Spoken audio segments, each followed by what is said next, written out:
Welcome to another episode of Reptile Fight Club. I am your host, Justin Julander of Australian Addiction Reptiles, and with me as always, Mr. Chuck Poland. I am here to Wang Chung tonight. Whoa, all right. Kind of Wing Chun. Did you ever know what that meant? Was that like some kind of weird dance or something? Wing Chun is a kind of kung fu. That is definitely correct. Yeah. I don't know if is it Wing Chung tonight or Wang Chung tonight. It's everybody Wing Chung tonight. That was Wang Chun. Yeah. I thought it was Wang Chung. I had a friend that did Wing Chun, so I think he thought it was the fighting one, but I don't know. That's okay. Yeah, I thought it was Wang Chun. If there is a martial art called Wing Chun, then I definitely Wang Chung.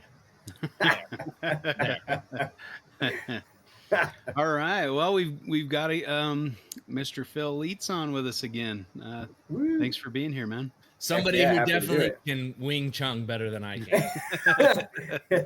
He would be in the Wing Chun category, yes, right? Absolutely. Yeah. Yes. All day. You guys are ready for my Wing Chun jiu-jitsu style tonight. All right. Please do not Wing Chun me too defend badly. it. Yeah, I was going to say. No way, man. No way. Well, what's new with you? Well, it's like just before peak season here. So some of the first Euromastix clutches just hatched. And I've got, I have a lot. It's a quality, it's a good thing, right? Yeah. But I have a lot this year, and I'm really nervous because I'm the only, it's just me over here, you know, and it's going to be, it's going to be a busy season. Justin, did you? I posted those chuckwalla eggs yesterday. Yeah, man, they are rebounding. They're coming back. Good. Yeah, they were pretty shriveled when I found them. They were really, you know what I mean? In a bad spot, or you weren't expecting them, or what was the deal? No, so it was kind of a mix of both of those things. So I was expecting them. I have two female chucks, and they came. I brought them home last year. And in my experience, when you're dealing with wild caught lizards, if the older they are, like the closer they are to adulthood, the harder time they're going to have adjusting to whatever you're going to provide in captivity for nest. I mean, I'm sure that's with everything, right? Yeah, I think that's probably a fair. And so I set up the first female. She was obviously gravid. She was big and fat. And so I set up a bunch of nesting spots all around the cage because I knew that chucks can be notoriously difficult in terms of where they want to lay. And I'd hatched them years ago, redbacks way back in the day and stuff like that. But this is the first time. These are the whitetail chucks, and this is my first time getting those to breed. What's the locality on them, or where are they from? They are from Arizona. There's a few places where they occur, but like Maricopa County has whitetail chucks and redbacks and some other stuff. Cool. They're do they breed true, or do you get redbacks and whitetails in the same? So they do. The babies, they all definitely breed true. Okay. The way they develop, though, so whether you're talking about carrot tail, whitetail, or redback, the young males will all go through a very, very similar development where they all start looking like redbacks first. And then with the whitetail and the carrot tail, as they reach maturity, their back fills in completely black. And you're left with either just the carrot tail or just the whitetail. Okay. Granite chuckwallas are kind of my personal favorite. The ones from California and stuff, or the Southern California, are the ones I like the most. But for the whitetail chucks, I don't know what it is that there's something about them really compelling to me. And everybody loves the carrot tails and the redbacks. Sure. And I like it's the same thing with collared lizards, man. Everybody loves the blue Eastern collards and stuff, but I love the Vestigium, the Bajas, and I love Bicinctories and Reticulatus down south. I like I'm much more drawn to contrast as opposed to color. But at any rate, the first female laid her eggs in the sand. She just didn't use any of the nesting places, which was a drag. Yeah. And then this one, what I did is I stacked up a bunch of Spanish roofing tiles and I stuffed them with cocoa fiber and moistened that cocoa fiber. And she used the spot, but then she backfilled with a bunch of dry sand. And Oh. so, but I found, and she laid overnight. And so I came in the next morning and I pulled up the roofing tile and there were these eggs, but they looked real dented and they were shriveled and stuff. So, and most of the time when I find eggs that far gone, they're usually toast. Yeah. But I put them in pretty dry bedding and then added like a little cap full of just standing water inside the container and left it with no air holes. And they stopped collapsing and then now they've started to puff back up. So they look like they're doing really well. And at first I thought maybe 1 or 2, but now all 5 of them are starting to come back. So I'm just like, rock on, dude. You still gotta cross your fingers. They may not make it, but it's still fun to see some progress. Yeah. Right. Yeah. That's always nice. Yeah. It's fun to get eggs regardless, but it is kind of a bummer when you see them and you're like, oh no, are these going to make it or not? Yeah. What about you guys? I got some banded knobtail gecko eggs, Wheeler eye for the first time. So I'm pretty excited about that. And I noticed they were looking bigger and I put them with males about a month ago. So I'm like, she's probably gravid. I better give her some moist sand. And so, luckily I was ready for her and she laid where she should have laid. So it was pretty nice. And I think I've got another one or maybe 2 that could go. And then, hopefully they'll give me a couple clutches this year. But how many eggs is that? Is that a 2? Geckos usually just lay 2 per clutch. Okay. Okay. Yeah. Okay. I'm not sure if any geckos lay more than 2 eggs. I know. I mean, sometimes you'll get one. Right. I'll get one out of a lot of my my morning geckos. They'll routinely lay one egg, but sometimes they'll lay 2. But yeah. I think it's mostly 2 for most 2 or 1 or 2 for everybody. I think. I mean, I'm sure there's some out there that who knows. Somebody's gonna send us angry messages like, oh no, I had a leopard gecko that laid 3 one time. I'm telling you. Right. And I'm like, all right. I'm sure it's possible. Yeah, but geckos are fun. We're working with some banded geckos now, so they're nice. My daughter kind of took on the project, and she's pretty excited about it. But the little Coleonyx, yep, dude, I love fun. Those. Yeah, they're really cool.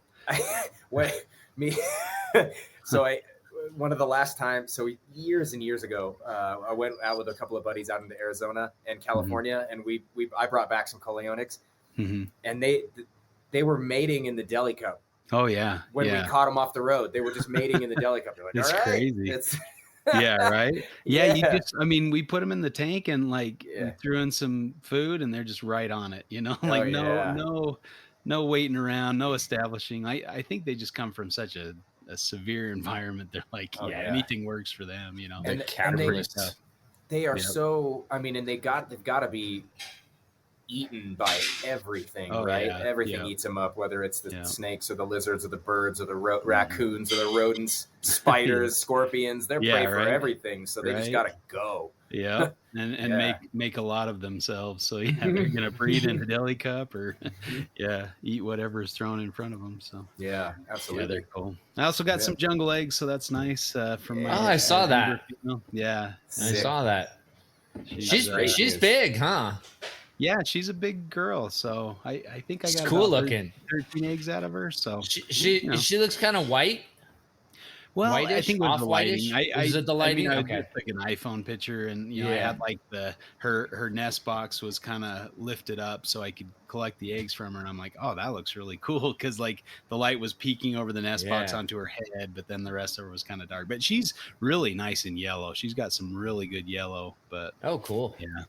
How's the male look? Is the male real nice? He's a normal jungle, and he's got striped blood in him, but he's got really good black, like really dark black and nice yellow. So he's a pretty snake. Yeah. Cool. So nice. That's should be some nice ones. It's nice to have jungles again. I haven't bred jungles for years and years. I kind of laid off of that for a bit. After they were bringing them in like crazy from Europe. Yeah. Rock on. It'll be nice to have them again. And I've got a couple inland females that look like they're going to go any day now. So cool. Sweet. It should be a good year for carpets for me. Excellent. How about you, Chuck? I had a pair of coastals that were outside. That female laid on Easter, so that was kind of cool. So yeah, I think my zebra laid on Easter too. Got some Easter eggs, so that was nice. Wicked. Yeah, and I've got a bunch of viper gecko eggs in the incubator, and I had like three of them hatch in the past couple of days. So Sweet. I've got it's just like some little viper geckos running around, which is fun, and love those. Yeah. So we'll see. I don't know how anything else is going to do the rest of the year though. So because I thought maybe I had a couple more, and I'm just not sure now. So we'll see. Yeah, this is a fun time of year, though. I love. Yes, it is. Egg season. It's never know best. what's gonna go until they lay, and I'm on the cross my fingers I can get these dang eggs to hatch. That's the black-headed eggs. That's what I really. Yeah, I knew what you meant. Good vibes, man. It's gonna happen. I sure hope so. They still look good, or what? Are you? Yeah, they're looking good. All right. You got this. Well, man. I guess no problem.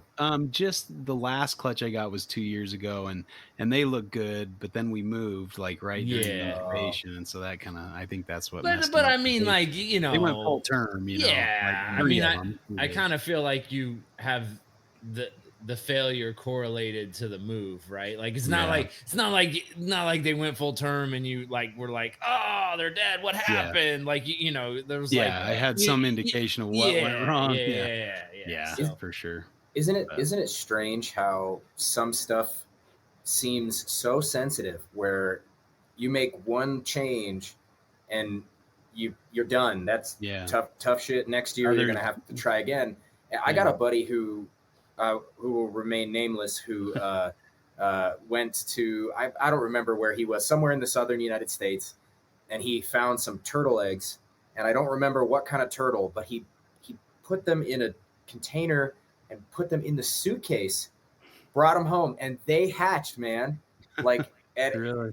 Yeah, you're like, that's crazy. I've seen people like ship you eggs ready to hatch, and they'll do it for turtles and stuff. It's like, what? That seems really weird. And they guarantee they'll hatch for you and stuff. So that's kind of crazy. Yeah, so crazy, man. It is so crazy. People now you can be a breeder by mail. Drop eggs on the ground and then pick them up and they hatch. Like, right? What the hell? Remarkable. Yeah, I noticed that my crested geckos at work had laid a ton of eggs, and I just had the first hatchling from that batch of eggs that I didn't know was there, and nice. like, wonder why they're digging around in their cage, and I'm like, there's like 10 eggs in the cages. So, nice. So that's great. Got a bunch of. I'm not sure what I'm going to do with them, but they're hatching out. I guess we have a new reptile shop locally. Nice. Jay's Pets or Jay's Jungle. Yeah, the last one was Jay's. Yeah, but so they've been like all selling animals here and there. Yeah, sure. They're really cool people. So if you're in northern Utah, come check them out. What else is going on? Anything of note? You're hatching eggs out already, huh? You got baby uromastix. Egyptians. What's the incubation time on those? It ranges just a little bit based on species. So some stuff like Thomasi and Princeps can hatch about 55 days. Okay. But it depends a little bit. If you cook them pretty hot, like I incubate everything at about 90 to 92. Okay. Some stuff I put down to 88, because they incubate. They like it toasty. Yeah. And at the 90 to 92, the Thomasi hatched 55, 60 days. And then stuff like the Egyptians will take closer to 75, maybe 80 days at the same temperature. And then I've had a handful of like Yemenensis or Flavifasciata where they're maybe a little bit larger, and maybe I put them at 88 instead of 90, and it takes them 80 days sometimes. It varies just a little bit. And then it also seems to vary a little bit based on the like sometimes when stuff hatches super fast and right away, the babies are like extra vigorous and grumpy, and for whatever reason they were just ready to rage. And then sometimes if it takes a little longer, maybe the baby hatches and it's good, but maybe it's a little smaller than some of the other ones, or maybe it takes a couple extra days to get feeding. I don't necessarily think there's anything wrong with that, but it's just an interesting observation. I think that the vast majority of my stuff, like, it's kind of a little bit of a mess, but that's one of my incubators right there. You can see in the background, it's one of the little hot box incubators. And the most of the stuff hatches pretty quickly, and they hatch within a few days of each other and they're ready to rage, but they vary a lot. But what I'm not looking forward to, even though it's the best time of year, is when everything's out. Oh yeah. Because there's going to be, there's 20 baby Egyptians, but before they go home, those things are going to be eating and crapping 5 times a day, just letting it rip. And I'm just, summertime is nothing but poop cleaning. Yeah. Scooping. Yep. Yeah. Yep. Yeah. That's the fun, right? It is. It is. Yeah. It's craptastic. Yeah. It just seems, I don't know. So for some reason, it's so much funner to clean up after babies than it is clean up after yeah. Yeah. The only time it's not is when you get like one of those days where all the babies decided to take a dump at the same time, and then they decide to paint the cage. Yeah. And you're like, no, I have to take all of you out, and I have to soak you guys and get that crap off of you, and I have to clean all the cage furnishings, and oh man. See, I just make them wear it and teach them a lesson. That's awesome. That's a good idea.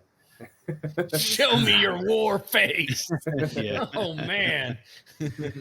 All right. Well, That's are awesome. we ready to fight? Yeah, heck yeah. Let's do this. Get into this. All right. So today we're talking about a focused collection versus a more diverse collection. Which one is really a better thing, right? So let's see. Well, Chuck, we'll have you call it and see who gets to debate Phil today. So Okay. Why don't you call it in the air? Oh, what the hell? That was Tails. You're right. Yeah. Dude, you were. And I just want to flip. paint the scene here. Justin tried to obscure the coin toss, so that you're trying to paint the scene like Phil's lizards paint the cage. That's correct. That's correct. Because it was a bunch of shit all over the place there. All right. But based on the trajectory in the arc, I could tell, folks, that was a Tails throw. That's so great. Oh, that's great. Okay. Well, Phil, you ready to call it? Yeah, sure. I guess, do you want to debate him or do you want me to? I want you to. You want me to? I want you All to. right. I want you guys. I've been talking for like an hour today. Yeah. I feel like this is Phil's. I feel like this is Phil's. I'm trying to give Phil a good fight here, Justin. You're worn down. You're ripe for the picking. Oh man, get him, Phil. I've still got enough vinegar and piss in me. So nice. All right, Phil, you ready to call it? Yeah, I'm ready. Okay. I'm gonna go Tails again. We got heads. Oh! That's all that good. Looked like all okay. Right. I'm not gonna lie. I would have probably called that one a Tails as well, Phil. So while my record stays intact, I must admit that my formula did not calculate on that throw. That's all right. That's all right. You win some, you lose some. Yeah. Yeah. All right. Well, I think I'm going to go with what I've got, with a varied collection. All right. Yeah. I mean, they all kind of revolve around Australia. I guess that's maybe something we need to start out with, is kind of defining that. So yes, what we consider a focused or a diverse collection. So yes. I'm going to let you go first. So you're going to be fighting for the case of the focused specialized collection and what that means, I guess, what a specialized focused collection means to you. Okay, yeah. So that's a great. I wanted to definitely was thinking to outline the same thing early on, because I think specialization is going to depend just a little bit on what your particular preference might be. So, like for example, in my case, I tend to be pretty focused on mostly desert reptiles, right? Mm-hmm. But I could also see specialization being one species, one color form, one region, one climate, one continent, one genre. I mean, there's so many different ways to split that level of specialization, right? I'm a reptile specialist. Yeah, exactly. We specialize in reptiles, right? Like I have just lizards. I don't keep any snakes here. You know what I mean? I've got some. I got a corn snake at home just for me and my fiance. It's just because we like it, but but there's no. Anyway, so I think that the way that specialization is going to push you in one direction or another will depend a little bit on how you choose to specialize. So, and actually, I was talking with another friend about this a little earlier today, just kind of talking, just because I was telling him about we were going to do this, and he was like, "Well, what do you mean?" And I was telling him how if I were to put my time with reptiles on a sliding scale, it tends to just drift back and forth between more specialized and less specialized, and some of that is because I have a little bit of ADD. I'm addicted I just love everything. There's so many cool reptiles. It's really so hard many. Yeah, exactly. There's so many cool things. And then I guess it's going to depend a little bit on if you're just collecting, like if you're just keeping as purely as a hobby, then it doesn't matter as much if you choose to go. And I think in either direction, I mean, it matters a little, right? But, and we'll get into that. But I think if you choose to do reptiles as a business too, that changes your calculus because, and I'm not, I'm hoping that we can keep it relatively free form where, maybe in some, we'll say in some situations it's good to do this. And in some situations, because it just seems like that's the way it goes. But from a business perspective, at least, it does seem that specialization tends to help a little bit. And I think there are a few reasons for that. One is you can really, really dig into the nitty gritty of what makes that one kind of animal tick.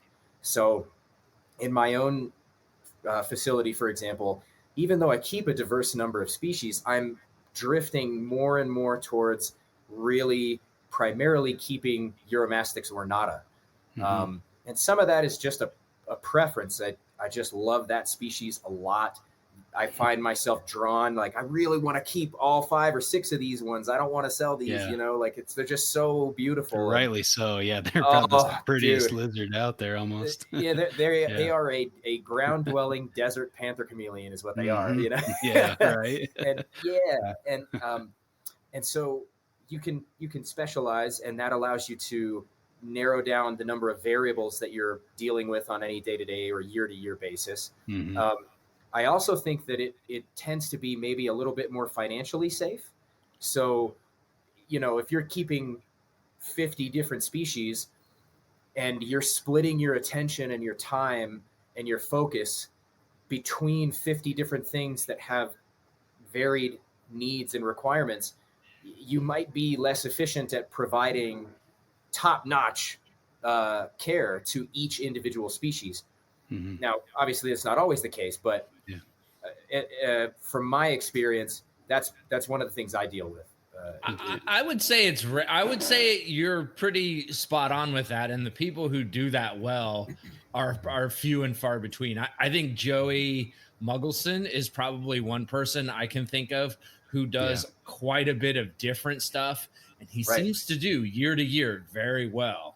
Obviously, I don't know Joe. Probably, I mean, Justin, you live closer I've been to his him place a couple times. He's got a very diverse collection and makes a go of it really well. But I mean, he's got a warehouse. He's set up pretty good size, and he's full time, and he's got employees, and some of his employees maybe specialize on certain groups or things like that. So within the diversity. So maybe that's an argument against myself, but I want to address maybe it's infrastructure, right? It's sure. I mean, Okay, exactly. Sorry, go ahead. Maybe I'll address the cost issue, and I would say one pitfall of just really specific specialization is most reptiles kind of have that ebb and flow of popularity and whether or not people want to buy them. So if you're just breeding as a business, trying to breed one species and all of a sudden they kind of fall out of fashion, you're sitting on a lot of babies, or you're having to wholesale and you're not making as much, and you're going through a lot of work for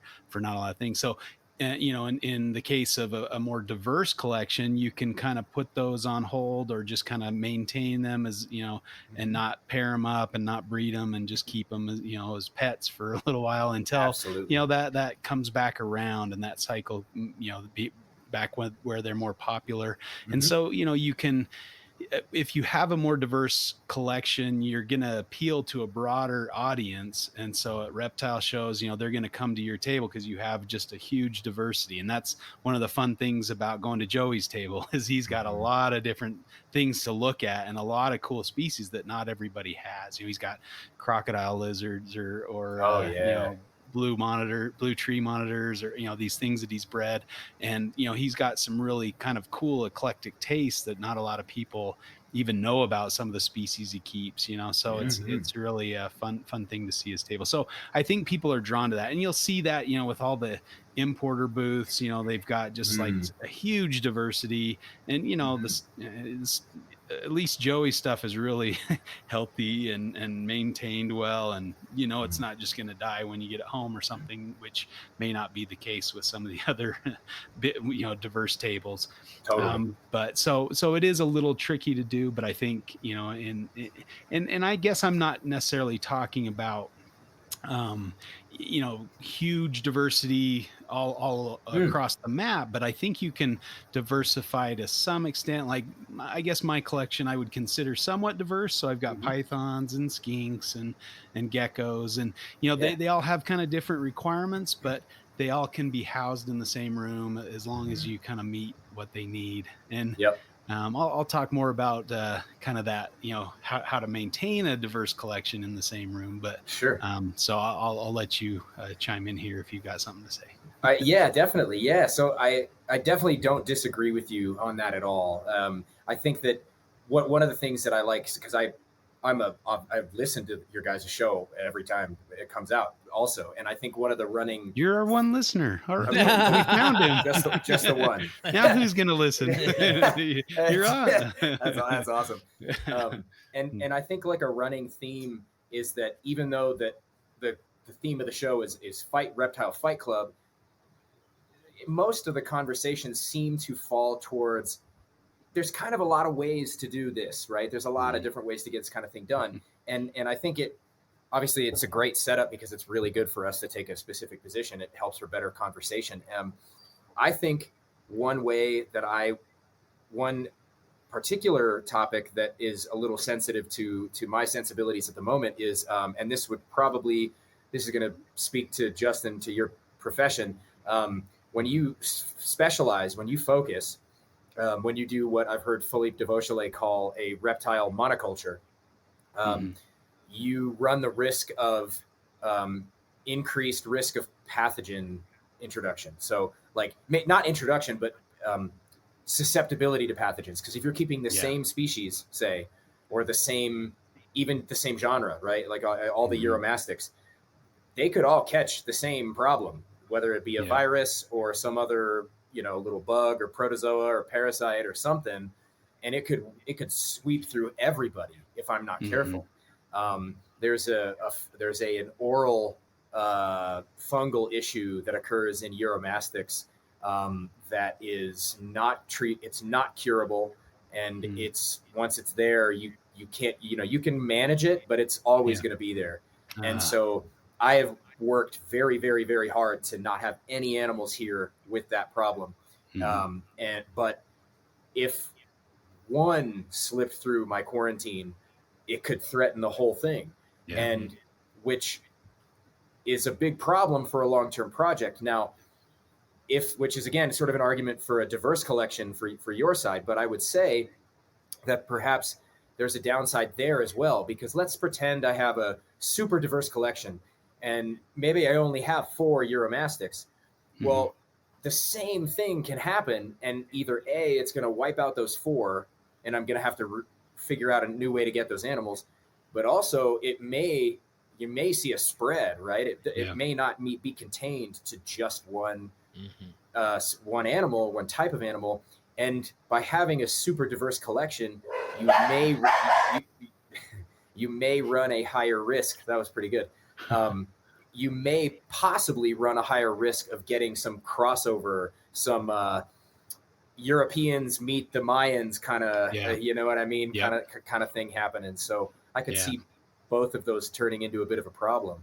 For sure. Yeah. I have a friend that's going through that here in Utah. He had a collection of ball pythons and got a nidovirus, and it just roared through his whole collection. And he says it's just tragic going into the reptile room, seeing now who's dead, you know, and like there's nothing he can really do about it except try to isolate the ones that are sick. And he's like, well, when it spreads like that and everybody's sick, it's tragic. So, and I mean, I almost feel like, you know, when you have a diverse collection, you can get something that's completely asymptomatic. You bring something in an animal that's completely asymptomatic. And like, you know, a lot of people, maybe they keep a diverse collection, but, you know, most of us keep like pythons, you know what I mean? And you can bring in, you know, a chondro that's asymptomatic, and it makes all of your carpets and all of your ball pythons really, really sick, right? So that's like that's kind of to me is almost, you know, at least if you have one, if you're specializing, you can safeguard your protocols and you can do all of those things and potentially catch that because, you know, you're working very similar to something. Whereas if it's diverse, you may quarantine that thing and it may be completely asymptomatic. You could even test it and it may not test positive, but then when you put it in the collection, boom, you know? So go ahead. Yeah, no, that's totally dead on, man. And I meant to say this before, but it slipped out of my mind. But when you're working with a specialized group, so let's say in 10 years, let's say I'm doing nothing but Ornata, right? It's very likely that by that time, I won't be bringing in any new animals, right? I'm going to have a sufficient colony of Ornata. I mean, I already I'll bring in wild caught stuff, but that's it, you know, just because I need, you know, you might need new genes here and there. But my goal already is I have a standing rule for the last few years. I'm just not going to bring in new animals from people because I've got enough here to where I don't need to bring in any animals. And I wouldn't have that sort of like genetic security safety net if I had a very, very diverse collection, because it's harder to maintain a sufficient population size with a very, very diverse collection unless you are like Joey and myself, where you've got a shop, you've got a flex warehouse space, and you can afford to have a lot of different animals, even 20 species, and have 20 individuals of each 20 species. I mean, that could be very safe, but there is a certain level of peace of mind that I get out of knowing that nobody new has to come here. You know? At least with regard to pathogens anyway. Yeah. And I mean, when you have, and this is to your point, when you have a focused collection, you know what to look for, you know, you know what unless something new pops up or something, you know what you're looking for, and you know what to expect and what a sick animal looks like. And so that's very helpful. Right. Yeah, I guess, I would say if with that kind of focused collection, at least people like you mentioned, we run the risk of getting bored with just doing the same thing, and it's like, okay, I've done this for 10 years in a row, I want something new or a new challenge. And so it can be, maybe a little tedious if you're the one keeping that one. I remember there was somebody back in the day that specialized in just pastel ball pythons, like that's all. And they made a good go of it for several years, and they had some really nice looking pastels, and they could refine that one gene and make them look really nice. But what happens when they kind of fall out of favor? I guess I touched on that before, but it seems like after a while you just be like, okay, I'm done with the pastel thing. I want to try something else or move on to another project or something. So they I think they moved on to something else or left the hobby altogether. I don't know. So hopefully didn't leave altogether, but that would be a bummer. So I think, having a more diverse collection lets you, kind of get new challenges and learn about Sure. new species and new, get experience with more things. And yeah. Oh yeah, you're dead on with that one, and that would have been another argument that I would definitely try to make in your favor is that I mean I do that all the time. I focus on the Euros, but I Hmm. also have Xenogama and I have Hmm. dwarf iguanas and I've got chucks and I've got amii as well. Yeah. And I do that because I get bored, Hmm. and also not just boredom, but also if you're working with a lot of different stuff, sometimes you find some random quirk of, oh, it turns out that chuckwallas and Euromastics are pretty much the same thing. One's just from North America and one's from the Middle East. And Yeah. turns out these roofing tiles and these things that the chuckwallas love, all the Euros love them too. So you get this cross compatibility with some of your care techniques, and some of you start noticing preferences across animals that maybe sort of inhabit similar environments or some sort of similar ecological niche. But I will also say that something that I'm noticing, again, I'll use the ornata as a bit of an example, is I'm getting to the point now with that particular species where I can notice nuances about Uromastyx ornata broadly that I may never notice in something like Princeps or Atomici, where maybe I have a smaller population of those, or maybe like fewer animals. And this would maybe plug into another point I wanted to make, which is about sort of scientific rigor. Like if you're keeping a very diverse collection, you might say, well, and not everybody does this, but we all know a lot of people do this. They'll say, oh, Uromastyx philbii does X, Y, or Z. And it's like, okay, but you have 4 of them. Yeah. You only have 4. That's nothing. It's a meaningless data point, right? You're using anecdata, right? And that's not sufficient. Whereas with ornata, I'm getting to the point where, I still don't even consider the numbers that I've got anywhere close to a sufficient sample size, but I am starting to see really, really similar pattern and color combinations that occur in ornata. And that's allowing me to notice quirks in, oh, that animal has a striped pattern across the back and is developing cobalt and salmon. And that's very rare that you see that particular pattern coupled with that particular color. Most of the time, the cobalt and salmons have oscillations on the back, and it's weird. So, I'm starting to think about some of this a little bit like I would imagine some people think about their koi operations or some of their bonsai operations, right? You can tweak and refine and shave off all those little extraneous and superfluous things that you would never be able to do with a sufficient level of diversity. Yeah. And just the nuances of keeping, the more you specialize, the more you just delve into and notice differences in behavior or patterns to behavior. Like you said, when, I think if you have 4 animals, it might take you 20 years to get to that point, whereas if you have 20 animals, it might take you 4 years. It's all about sample size and looking at trends, and because anything's going to have its individual personality to some extent. Each no 2 animals behave the same exact way, and so the more you have, the more you learn. So I think I'd trust somebody like you, that has numbers over somebody who's got their first pair and read about them on the internet and is all of a sudden an expert. So yeah, for sure, for sure.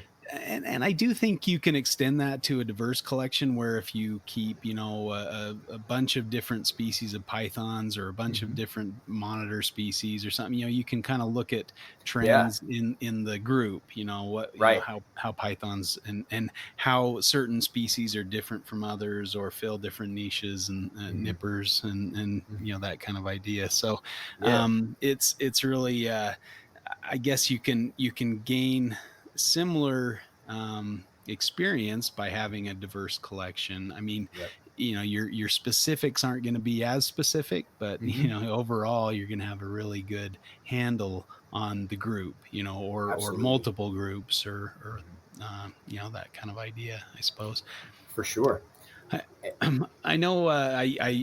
One of my good friends, Terry Phillip, he's got, he takes care of a very diverse collection at Reptile Gardens. They have, I think, the biggest collection of reptiles in the U.S., maybe the world. I think they were in the Guinness Book of World Records for a while as having the most diverse collection. And so he kind of identified, or at least maybe went along with some other ideas and kind of refined them. But he kind of identified that, hey, when you're keeping, most reptiles, they do well at 80 degrees. Like they kind of, that constant temperature of 80 fits, is the most common denominator out of all these different species, and so, and that's how, they kind of maintain that collection there, is they heat the room to 80, and that's sufficient for most of the species that they keep to do their normal functions and even breed and things like that. So you do have to kind of find those least common denominators. Wouldn't Terry also say that sometimes he might sacrifice some success with reproduction because he splits to the mean? Yeah, I'm sure, like we were talking about, once you specialize, you get further and further in depth. And I mean, there is some nuance to a building. Like I said, I've got a species of leaf-tail gecko, the riverine leaf-tails, Phylurus amnicola, that live in fairly cool temperatures, kind of at the top of a mountain or high up in a mountain range.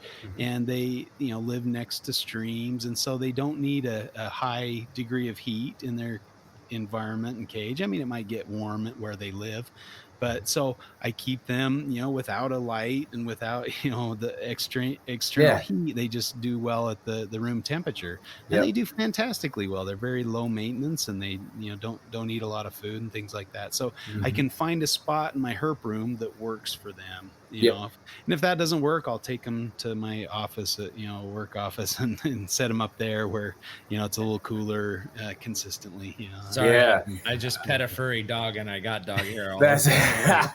Everyone, these guys saw it and they're like, "What the hell?" I thought you were fanning a fart, man. No. That's a completely different face. Much worse.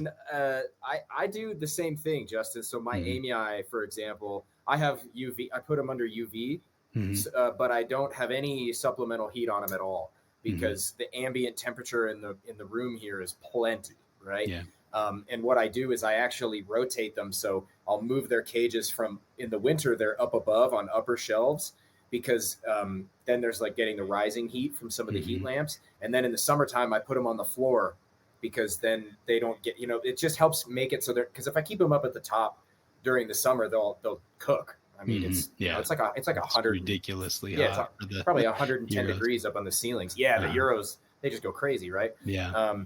But another thing I was going to say too is that there's some other downsides to specializing too. So for example, I know I'm totally making your point now, but for example,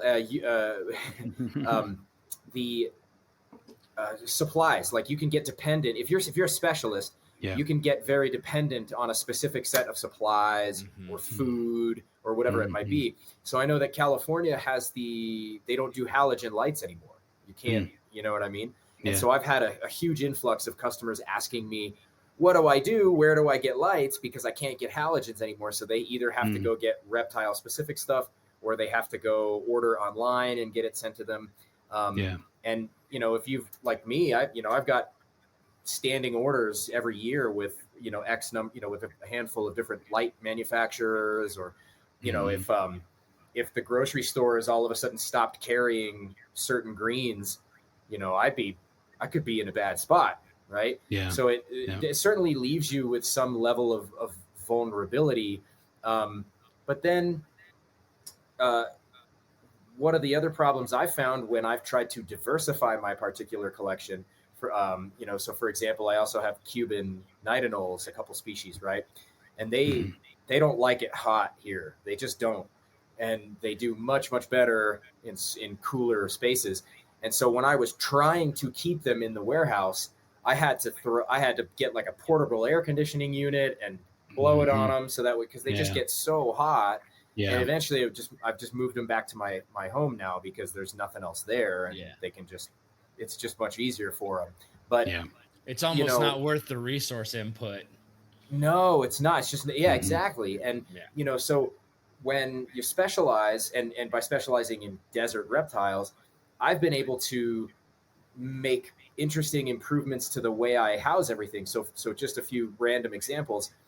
Because everything here likes it scorching hot, I have so many lights and I have so many bulbs going that I don't have to use very high wattage bulbs most of the time.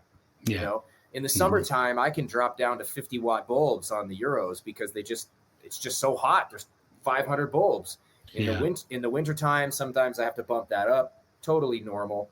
But I'm also able to plug and play in a way where, I mentioned the amii, so they don't require any supplemental heating.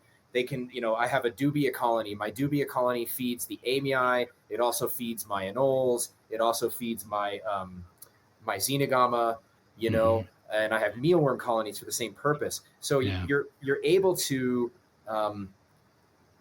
if you can find animals that fit that specialty, you almost get like a synergy out of it. Yeah, exactly. Yeah, that's the word. That's the vocabulary. The synergy. Yeah, trying to keep a dubia colony for like a pair of amii, or it's kind of a not really. And actually, I found kind of a cool thing. I threw in some mealworms with my dubia colony, and now I've got as many mealworms in the colony as I have dubia. Are they just living in the litter? Yeah, that's awesome. So I don't really take out the waste from the roaches, and they seem to, because they can burrow in there, and the babies can escape the whatever, and so they seem to do much better with a layer of the frass or whatever you want to call it. Okay. And then the mealworms get in there and do great. So because I've got mealworm colonies as well, but the mixed dubia mealworm colony I think almost does better than the mealworms alone. I'm gonna try that. Yeah, I'm gonna try that. I thought it was a fun little thing. It is, man. My dubia colony has those little buffalo beetle larvae in there, and I love those things because my baby amii, my hatchling Xenogama taylori, they come out so tiny, that they're not really like little mealworms and stuff. Just aren't really suitable. But those little buffalo beetle larvae, they love that stuff. And all I got to do is sit a pepper or an orange on the litter for 5 minutes, and then I flip it over and I scrape all the worms into a cup, shake them up, and dump them into a bowl. And the taylori just pick them off all day long. That's cool. It's so perfect. And that's that synergy stuff that that works out great. Yeah. Well, I was thinking about doing some black fly, the black soldier fly. Those seem like a really good, food source, and I like to diversify my insect feeders, and not just have one all the time. So I was thinking about adding those. It might be a little bit of a pain here, for the adult flies. So maybe I'll just order them. But I saw these ingenious ways of raising the black fly larvae, and they have these specialized kits you can get that kind of funnel the larva, and then they fall into a cup. So that's and awesome. they just move up the ramp and just dive into this cup, and then you just pull the cup out and you've got a cup ready to feed to your lizards or something. So I thought, what a nice little thing that would be. But they seem to do really well, but you just have to pump them with your vegetable waste or your decomposable waste. And there was a guy that was living on a boat, kind of like homesteading on a boat out in Southeast Asia somewhere, and he had like a colony of black soldier flies, and they would actually put their waste in with those, and the flies would get rid of the waste or something. It's kind of crazy. Did they fish? Did they use the larvae? They used them for all sorts. They were feeding, like, I think they had ducks and chickens on board, and they would feed those to the ducks and chickens, and they would use them for all sorts of stuff. That's crazy. So cool. Totally. This is a slight tangent. Forgive me, but so my mother she keeps bees, And so if you're a beekeeper, you know that a lot of times they'll kick out dying bees from the hive, and they just spit them out right in the front. And so my mom has them on a concrete slab in the backyard. And so when they kick out those bees, there's some of them that are still kind of kicking around and moving for a few hours and stuff. I'll go over there and I'll collect all these bees, and I'll bring them over and I'll feed them to the Xenogama. I used to feed them to collared lizards. The anoles would eat them. The anoles eat them, and then so do my dwarf iguanas. Actually, the cacrics, they'll eat them too. That's cool. Yeah, well, I was reading the reason I got into the soldier fly rabbit hole is I was looking at those. We saw those the rock lizards, the banded rock lizards in the Miranzi in Southern California when we were out there, and so I'm like, I was reading about them, and they're bee and wasp specialists or fly specialists. So I was thinking, well, what species of fly could I breed, to kind of feed them flies? But it's a great idea. Yeah, it's a really good idea. Lizards. Yeah, they are. Have you ever messed with the Baja Blue rock or the? I've never kept them.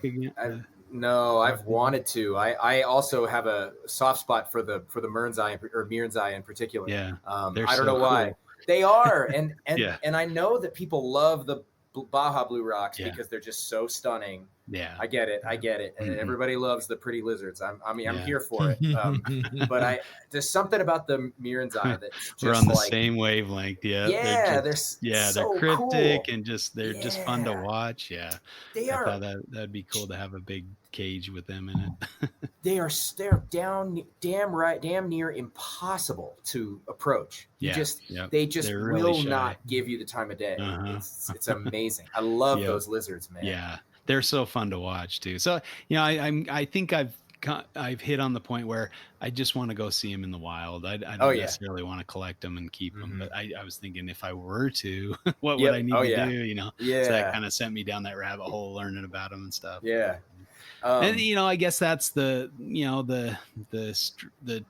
struggle, and sometimes you'll have animals that have more specific requirements, and you run out of space because you got yourself a collection of Mearns rock lizards, and you got to have this giant cage with a big rock face in it or something to keep them happy, and there's different challenges that way, but I do think that having those new challenges or those new species that you've never worked with, and that excitement of producing a new species is always a pretty fun thing. Oh, no doubt. So another thing I think too that it is interesting is and I don't know, this might be pure speculation nonsense, so take it for what it's worth, but I think that the majority of people who I know who really are stuck on having a diverse collection, like it's got to be a lot, and I don't mean just like an interest in a lot of different things. I mean like everything's so interesting. Everything is this hot new thing. This is the new thing. This is the new species. I think people can get a little addicted to that. Yeah. That's called the Mac and Wookie. Yeah. I don't know that. What's that from? That's Owen McIntyre's new handle, the Mac and Wookie. So Owen is amassing quite a different collection of different animals and stuff. So that episode hasn't come out yet, so that's why Phil hasn't heard the. Oh, okay, yeah. I coined that on the last episode. It's hilarious. Great. I was trying to think of what the term was, and I couldn't remember. Mac and Wookie. That's great. Say it with me, folks.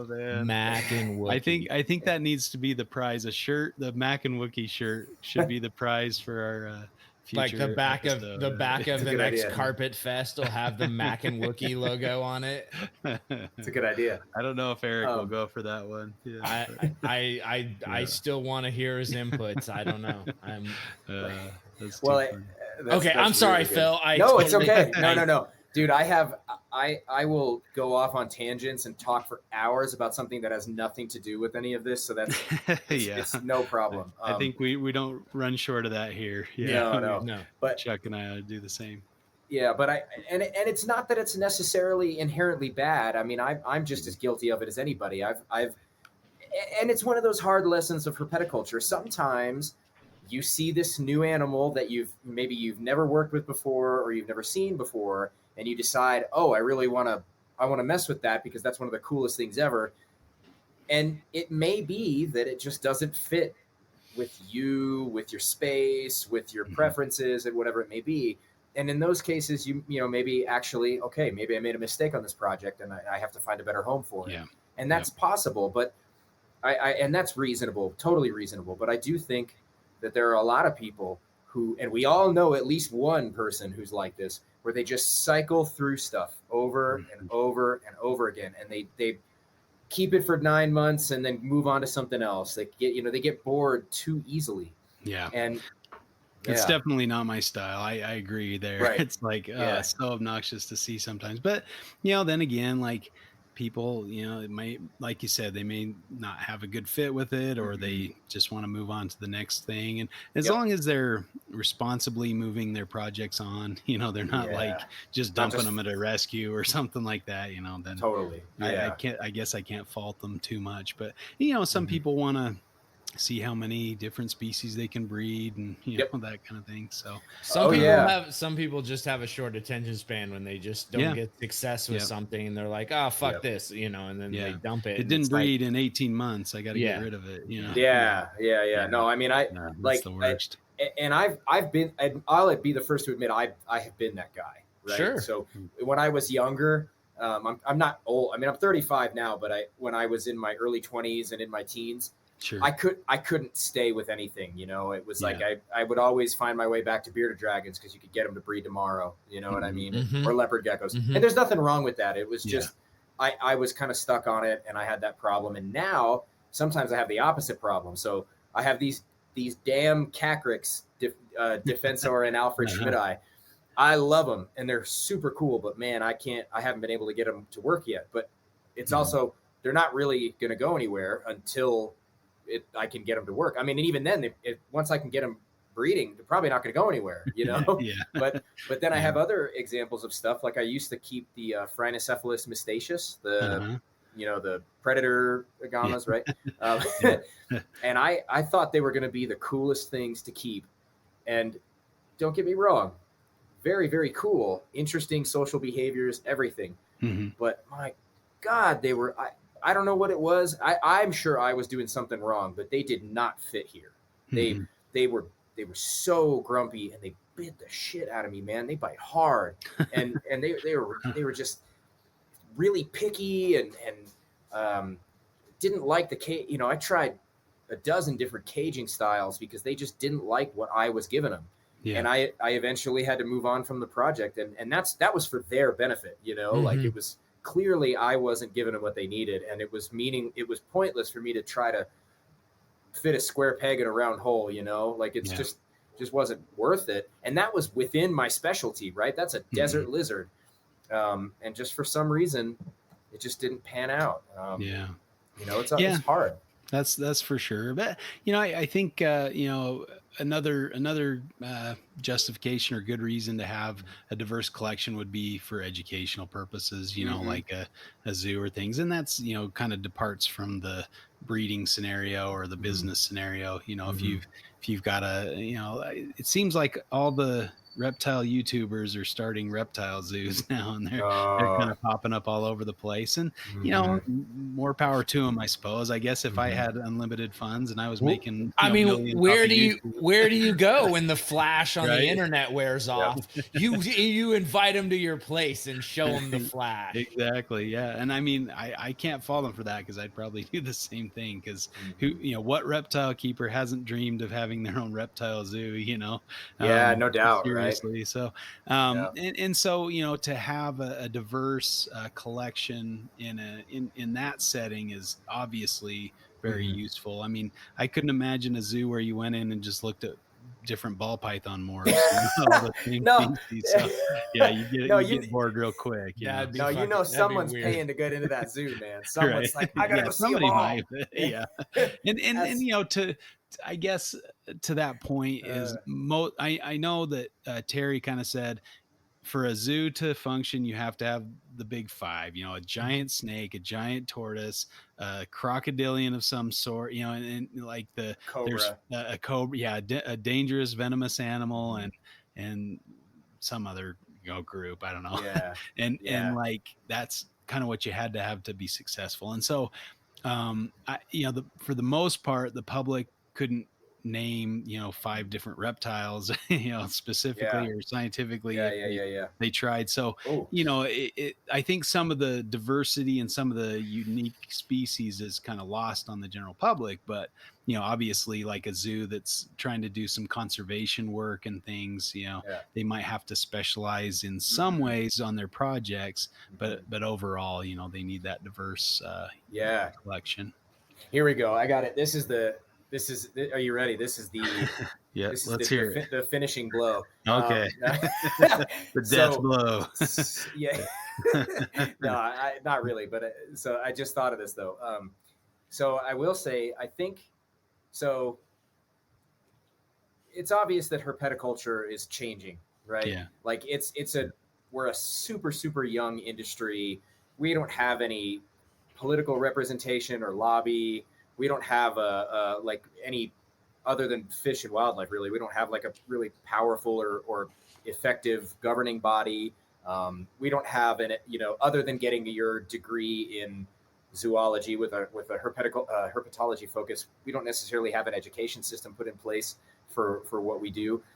I think that it may be, and I think it's this isn't just my opinion. It seems to be a trend that some level of specialization seems to be what allows a greater diversity on an industry-wide scale to survive. So, I think I personally, anyway, I tend to follow the people I tend to follow and pay attention to. While there are plenty of people who keep, let's say like Ron St. Pierre, very, very diverse collection of reptiles, and I pay attention to what he's doing because I got a lot of respect for the guy. Mm-hmm. But I also very much enjoy a Frank Payne or I'm actually blanking. Like a Phantom Dragon, right? Or a Fairy Tale Dragons, right? Like people who really do focus on one or a small number of things. Mm-hmm. If it wasn't for Frank, I mean, it's entirely possible that we might not really have a great carpet chameleon population or a Lygodactylus williamsi population in the United States. Yeah. And if everyone keeps a diverse collection, there's not necessarily the sort of captive arc, as it were, right, to support the herpetoculture industry with that particular animal. And I think the future of this industry may be that sort of artisanal, niche-based, at least in terms of business. Like if you're going to be in herpetoculture, you might find more success in specialization, and you might get a little bit more success in bringing a healthy group of animals, and put less pressure on the wild population. I mean, obviously that doesn't necessarily hold up with everything because we've got more than enough ball pythons here, and they still pull them out of Ghana all the time, right? Mm-hmm. Yeah. If I could just jump in and say, I to 100% to that point, and I wanted to go back to this because Justin made the point that a lot of times the in flavor changes and you have to cater to that. But I think the people that you see who, the Frank Paynes, the Ron St. Pierres, yourself, who have, a specialization that they articulate why it's amazing, that they have a passion for it and they can share that passion in the rest of the community. One, you'll always have that section of the community who is just diehard reptile people who will always be a fan of that, right? But I think when you can communicate that love to the reptile community at large, people support that. And Nick Button is a great, like Nick just does carpets and he communicates his love for carpets very well. He's not the only person doing carpets, not by far, but he, and Nick obviously is a salesman in his craft. But nonetheless, I think the point that I'm making is when you have somebody who's passionate, talented, and can articulate why they love their specialty, that translates and people want to keep electric blue day geckos because they feel that Frank Payne is right, that's important, right? Right. Yeah. And it doesn't help. It doesn't hurt that they're nice and blue. Yeah, I do agree. That's a very good hit there, and I for your side, but I would say too, there's some inherent risk in that to some extent because we look at what happened when Burt Langworth died, right? Yes. Could you find Australian water dragons anymore? No, they just disappeared overnight almost, and so I think a lot of times when we say, okay, I want to do Uromastyx, but Philip's the guy to do Uromastyx, so I'm not going to step on his toes. So I'm going to find something else to specialize in. I'm going to find some rare, obscure thing. And, I think it's good to have groups, so to have redundancy and to have, and I've been sending a few different species out to friends to make sure that they're in good hands in different collections. So in case something happens to my collection or something happens to me, they're the bloodlines are out there and the animals are out there. Also, I think too, I do consider my collection somewhat diverse, but at the same time specialized in the fact that the animals that I have the most numbers of are the ones that fewer people are breeding and that I kind of have specialized in, and that would be the Antaresia, the Western Stimsons, and that's kind of my specialty, even though I have a lot of different things, but I've only got like 1 or 2 pairs of the other stuff. I would say but it's not specialized. You generalize in an aspect, but you also specialize in certain aspects of being general. Like you stick to basically one continent, but you have some specialties within there, right? So exactly. it's kind of having my cake and eating it too. Which, hey man, I can have both sides, but that's what it is. It's not the awesome part though, right? Because you can be a bit of a generalist, but still be a bit of a specialist too. So it's like this conversation is super nuanced, right? Yeah, exactly. And I think that's and like I was saying before, I can adjust that. So if all of a sudden everybody and their dog are producing Western stems, I can slow that down. Kind of put them, stop pairing them up for a while and start pairing up something else that might like the inlands this year. That's kind of one of my focuses this year is getting those inlands going, getting more diverse and specialized or cool looking inlands produced. So it's looking good on that front, but that's the way it goes. Has the market for inlands gotten better? There seems to be a lot of demand in them, and there's not very many out there. I mean, I think Nick produced a clutch, and there may be somebody else, or 1 or 2 clutches in the country. So I've got a list of people that want inlands. I don't. I'm so surprised that inlands are not bigger than they. Well, it's because they don't photograph well. They're ugly in pictures. You get them in hand, and you're like, "Whoa, this thing's crazy." That's true. That's the hard thing, and they start out really saying. Yep. So and I mean, not every reptile is everybody's cup of tea either. That's so fair. You could feel the most passionately about the species you keep, and then you show it to somebody and they're like, "Oh, that's cool. What else you got?" And you're, no, that's true. That's about it. That's what I've got. This is me. This is my interest. Right. I don't think we can be friends. Please move on. Loser, dude. You don't like this? Isn't your favorite thing? So it's definitely a nuanced topic, and I think we hit some good points on both sides here. And me too. This was a really good conversation. Yeah, man. I totally agree. And it's funny because with less, it's just like with Euros, right? If we're going to be, because that's my main deal. So I used to, for a long time, my goal was like, I got to breed every one of them, every single species, right? And I got to this point where I was able to get, all of the species in the States that I can get my hands on, I bred them. And it's great fun. And it's like a resume buffer, and it makes me feel really good, and it's fun. But then, you get into some stuff where you have like Uromastyx dispar maliensis and Uromastyx dispar. Yeah, they're pretty much they don't look that different, right? I mean, to my eye, obviously they do, but that's because I'm in the know, right? But they're so similar, and it's not necessarily useful to have. I mean, I'm not going to leave it out altogether because they're great animals, right? But it's not necessarily effective for me to put a lot of effort into maintaining 2 separate subspecies that aren't terribly different, that may be joined again in classification and may spill it even further. I mean, it's just not necessarily very useful, right? Whereas what I've done now is I've reduced I still have like 8 species here, but regardless, the species that I'm focusing on are ones that obviously I like best personally, but also that I think have a great future in herpetoculture. And that's allowed other people. So there are a handful of other people breeding Euros now, and people are getting more consistent, which is freaking awesome. Yeah. And what that's given is an opportunity for some other folks to pick up the mantle with, say, Eurymastix ocellata, Eurymastix ornata filbii, with some of these Flava fasciata.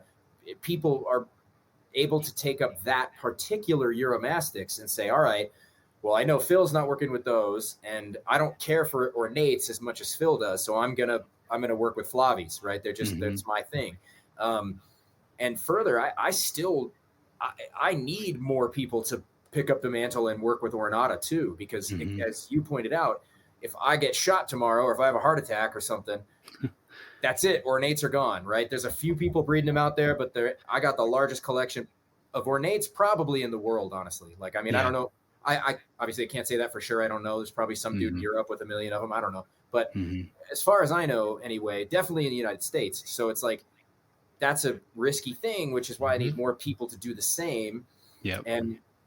But it's also so nice to be able to see, all right, well, my friend Nick Alexander is kicking some ass with his filbii, and he's got like, I don't know, 8 pairs of those things rolling this year. And so and I don't do them anymore at all. Yeah. And it's so nice to have that ability, because it would have been kind of cool to see the same thing with bearded dragons, for example. Like, it would have been so sweet if you got your Viticeps and then you had like a person specializing in Barbata, and then you got a person specializing in the Rankins. That'd be so, and both of those are still around, but they're just not around like Viticeps are, Well, here's my question to you then. So if they're pretty much similar in their care and maintenance and things, is it possible? I mean, if you had a pair of those, filbii or whatever, the other species, and just had them on hand as kind of a insurance colony in case something happens to your buddy who's specializing in those. Yeah. I see that as a really, having that diversity, but maybe shallow diversity. So you're not necessarily producing them every year. You produce them every once in a while. Maybe your buddy has a bad year and you think, oh, I'll pair mine up, and that kind of thing. And then I'll send him a couple, or you diversify a little that way. Oh, yeah. I think that could, only be a help to the industry as a whole. But where your focus lies is kind of that, the ornata. But that's still specialization, right? I mean, you're just but there's a huge diversity of things that are maintained the same way, that fit the same I get that habitat and the same like you said, desert lizards that covers multiple continents and multiple totally.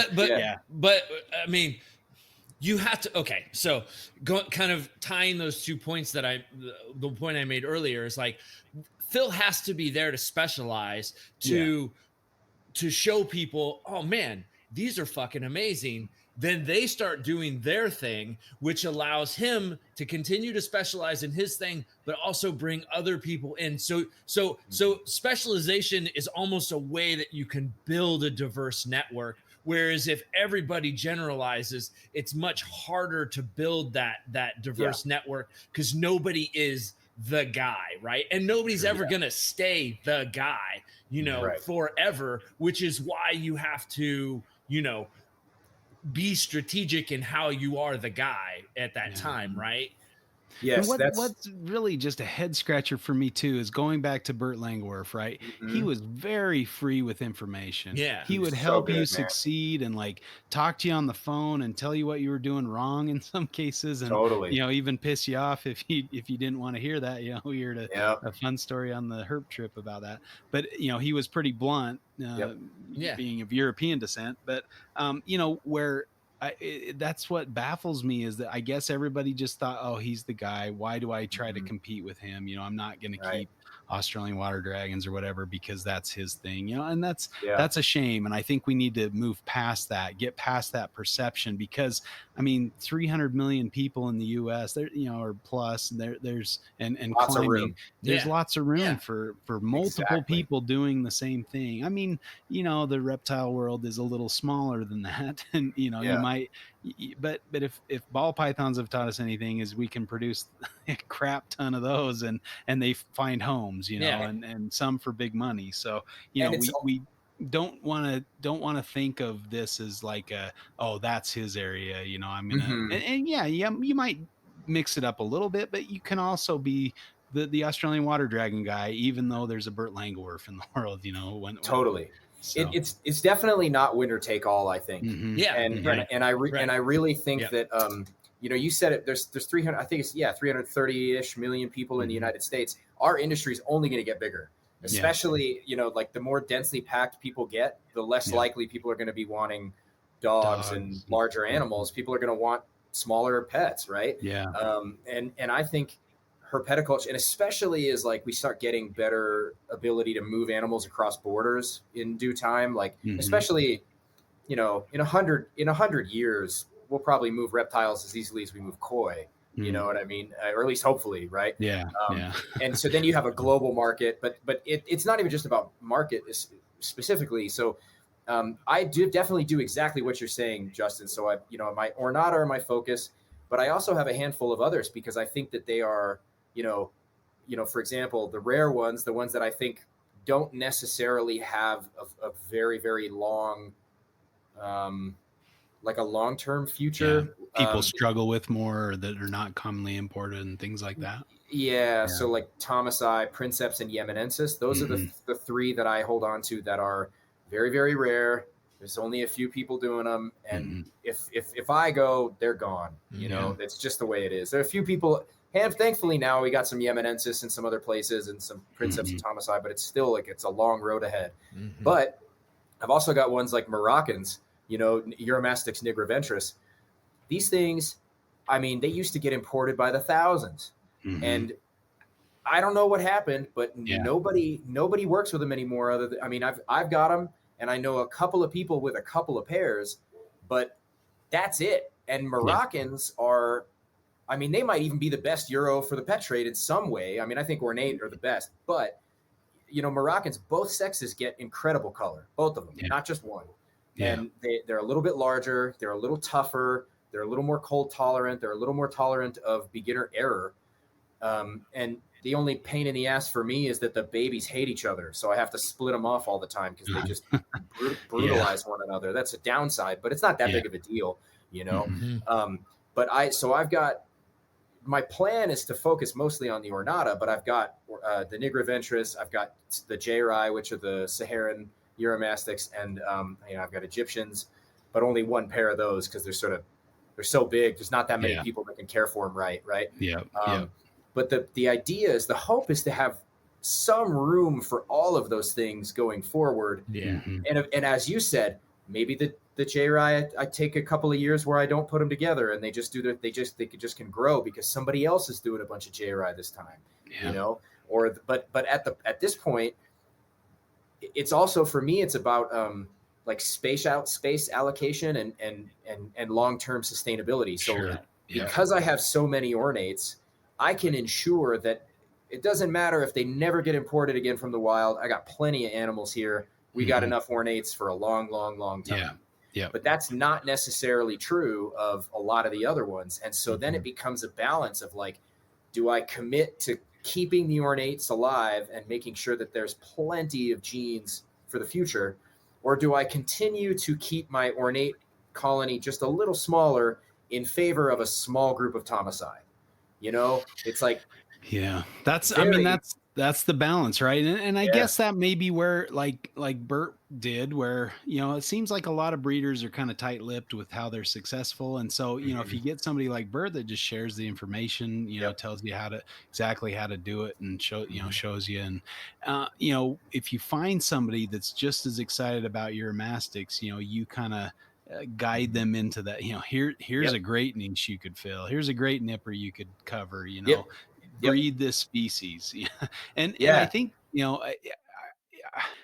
things stop being imported. And so then, if you're working with those, all of a sudden you have a very, very valuable project. And if you've kind of honed your skills and got a diverse genetic collection while they're being imported, all the better. You're just that much better off. And you've got a clean, colony by that time. So you're not worrying about dirty imports, and you got captive bred animals that are, people would pay a little more for captive bred versus a wild caught, and most times, at least, if they've done their homework. And Bert, I mean, shout out to the GOAT, man. I mean, he's, as far as I'm concerned, he was the best that's ever done it, and and I love that same willingness to share. I try to copy that, as best I can, and not to. I don't mean this to toot my own horn. It's not meant to sound that way, but it's going to sound that way. Is the people who are doing well with Uromastyx anyway, that like the other few people are people who copied me, you know what I mean? And I don't mean frame for frame, but like we're, paying attention. When I said, hey, don't do that, they said like, okay, I won't do that, like, and the people who, and it just baffles me when you still get people who you're like, they come to you for all this advice and they ask you all these questions and how do you do it? And you spend the time and you tell them, it's like, you do these things. And they come to you a year later and they're like, wow, man, all my eggs failed. And you say, well, did you do what I told you to and not house them together? And they're like, no, they're together. I'm like, I told you how to do it. You go. You just got to do it. Yeah. and I think that may have been why Bert could be blunt from time to time, because that dude, he was just so cued in, man. He had so much great insight and so much time studying and observing and paying attention. That's just, oh man, I wish that guy was still around. Yep, he's definitely missed. And I guess we need to carry that torch. Help people, help those around you succeed, because it's all of our success. You can be the greatest breeder, but as soon as you go away, like what do you have to show for it? If you didn't get those things established, I say this in the lab all the time, because we've got some technicians that think, oh, I'm the only one that can make this work. And it's like, if you can't train somebody to do the things you're doing, then what good are sustainable. You got to be able to pass on the information, pass that, because that's your legacy. If this is what you're doing and this is your focus, pass that legacy on. Get somebody else that knows your secrets and from that standpoint, diversity is the key to success. You know what I mean? You have to be no. You can specialize, but you have to. But as a community, think about those breeders who are like, oh, if I tell everybody what the secret is, and then they stop working with it, or they, something happens, and yes, I know.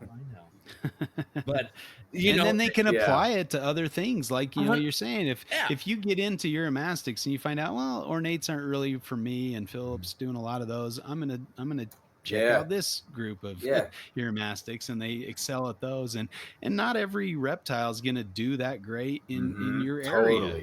There's just some people that like trying to keep desert reptiles in the southeast could be a huge challenge, because it's just too humid and they just don't do so great there. So you got to find what works for you, and that's another thing that Bert did really well, was finding those things that worked where he lived and could be kept outdoors in outdoor cages. And he did it that kind of low let the sun give them their UV, let the sun do the work. I'm gonna breed rodents and insects that do well outside. I mean, he was the one that introduced the superworm to herpetoculture for the most part. What a legend! So cool man, I couldn't agree more. And hopefully, and I think things are changing a little bit. I think that this old thing where people would guide or guard their trade secrets and stuff like that, I think that's all going away, because I think the more people we have doing stuff, the more we realize, like, it's not like you're going to feed Euros some special flower and it all works all of a sudden. You know what I mean? It's a very holistic thing. And I think that it's very likely that in 150 years, we're going to look back and say, okay, all these things that we thought were super, super easy, like a leopard gecko, a bearded dragon, a corn snake, a ball python, turns out they were a little more complicated than we gave them credit for. And then all these things that we think are the hardest things in the world, like, you know, croc monitors and Bolin's pythons and all this stuff, we're going to bring them all right. Yeah, exactly. Yeah, we're going to bring them right down into the middle and be like, actually, they're not that bad, because it eventually you're just stacking that knowledge and stacking that information, and it won't seem so complicated anymore.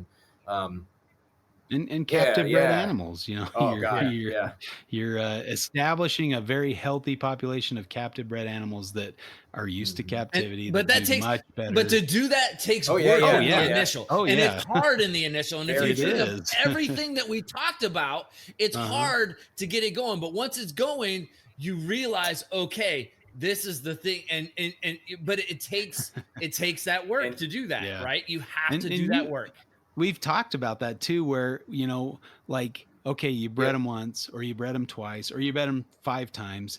Are you the expert, you know, or did you get lucky 5 years in? You know, it's hard to say, okay, this is what worked, and this is how you do it. You know, like you said, you know, experience is kind of hard to pass on to some extent, because they've got to do the work on they've got to listen to what you're saying first off, you know, and they've got to maybe adapt it a little bit to their surroundings and their circumstances. But for the most part, you know, you can kind of work out what they need to thrive and do well and have the best chance of success.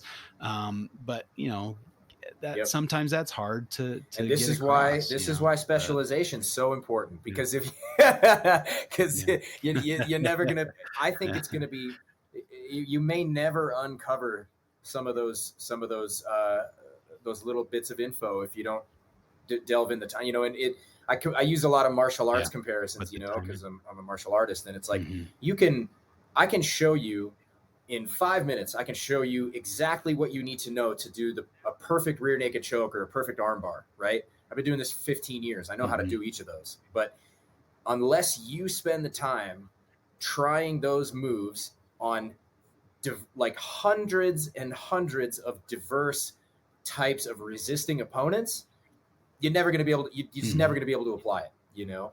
And that's what I think that's what speaks to what you were just saying, is like, I could have somebody that I could impart all this Uromastyx whatever to them, but until they go through the motions and do it themselves and walk those steps, it's probably not going to work the same way, you know?